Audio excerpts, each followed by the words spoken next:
도대체 이 시스템은 왜, 어떻게 정당화되어 왔는가? 왜 모두가 순응하고 있는가? 이 시스템을 지탱해온 이론적 근거는 무엇인가?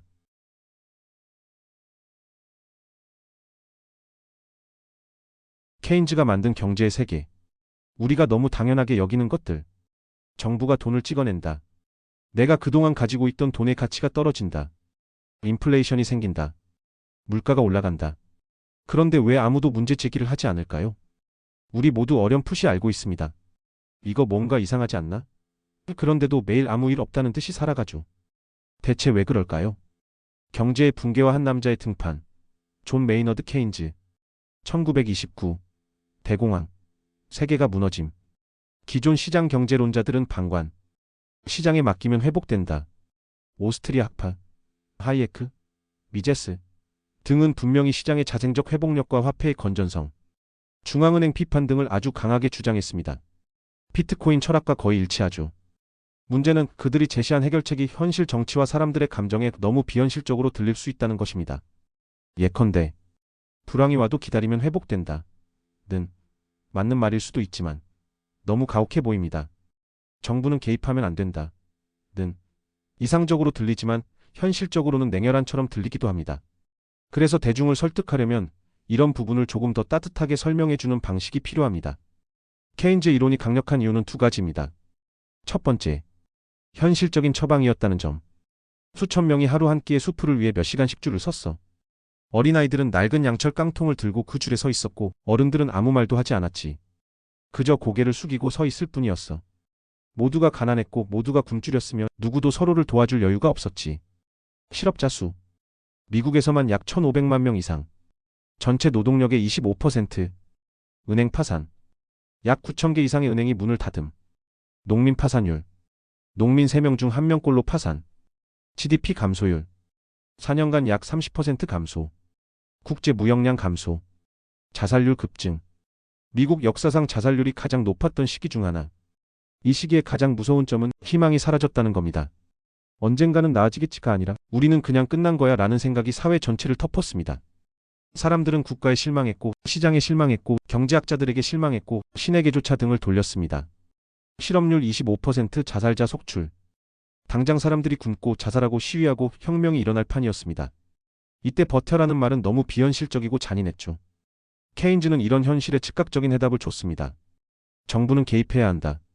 지금 필요한 건 기다림이 아니라 행동이다. 정부가 돈을 쓰고 공공사업을 통해 사람을 고용하자. 당장 고통받는 사람을 구하자는 거였습니다. 수요가 경제를 만든다. 수요가 줄면 경제가 침체. 그러니 정부가 수요를 만들어야 한다.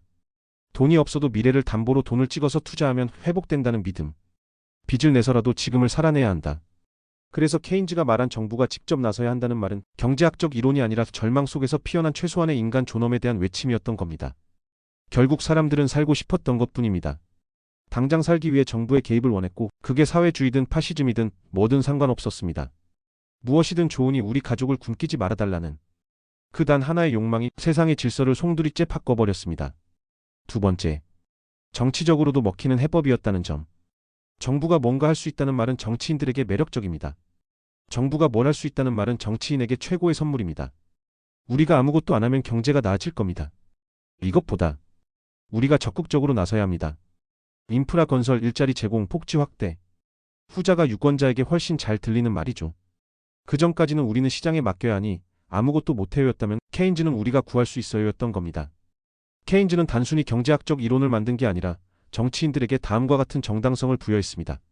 세금으로 돈을 걷고 재정을 투입해서 사람들에게 직접적인 도움을 줄 수 있는 권한. 이건 어떤 정치인에게든 너무나 달콤한 도구입니다. 특히 선거를 앞둔 시점에서는 더욱더. 보이지 않는 손보다 보여주는 손. 애덤 스미스 이후 고정 경제학은 기본적으로 정부는 손떼지 말라는 자유방임주의였습니다. 시장 자율에 대한 맹신이 있었고 정부 개입은 오히려 해롭다는 인식이 강했죠. 하지만 불안과 고통 속에서 유권자들이 바란 건 시장이 아니라 정부였습니다. 시장? 그게 뭐야? 내 가족은 오늘도 굶고 있다고. 이럴 때 정부가 일자리 만들어드립니다. 집도 지어드리고 도로도 깔아드릴게요는 눈에 보이고 피부로 와닿고 당장 실현 가능한 약속이었죠. 케인즈는 바로 그 정치적 공간을 채워준 인물이었습니다. 정치 권력과 경제 권력의 만남. 이론과 권한을 동시에 주다. 이전의 경제학은 정치권에게 딱히 줄 게 없었습니다. 기다리세요. 시장이 알아서 할 겁니다. 이건 아무 행동도 하지 않는 것에 대한 변명밖에 안 돼. 하지만 케인즈는 이렇게 말한 겁니다. 경제는 수요 부족으로 망가지고 있으니 정부가 돈을 써서 수요를 만들어야 합니다. 지금 쓰는 빚은 장기적으로 경제가 살아나면 다 회복됩니다. 이 말은 정치인에게 행동할 수 있는 도구와 정당성을 동시에 제공합니다. 실업 대책, 정부가 직접 일자리 창출, 경기 부양, 공공사업 투자, 빈곤 완화, 사회보장 확대. 게다가 이런 정책들은 대부분 단기적으로는 유권자의 표를 모으는데도 효과적이었죠. 결국은 케인즈주의는 정치적으로 팔기 쉬운 이론이었다.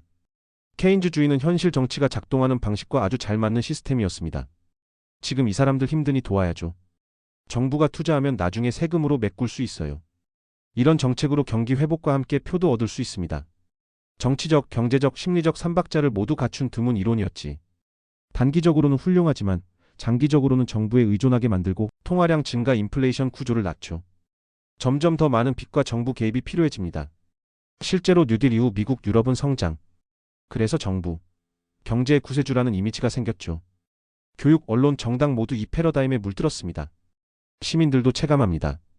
개꿀, 실업수당 나옴, 복지 좋아짐, 은행이 무너져도 정부가 구해줌. 그러나 이면은 정부 지출, 빚 증가, 통화량 증가, 인플레이션.